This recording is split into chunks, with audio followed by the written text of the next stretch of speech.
Let's see how to connect Bluetooth iPad keyboard.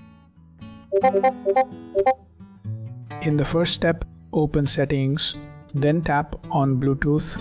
Later, switch Bluetooth to on. In the next step, go to Bluetooth, then find the list of available devices. After that, choose your keyboard from the list.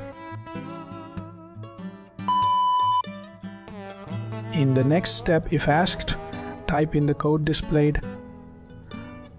Now press the Enter key on the keyboard. In the next step, wait until the device confirms pairing, then try typing something in any app. And in the next step, make sure the keyboard functions as expected. Then modify keyboard preferences if necessary. You are good to go.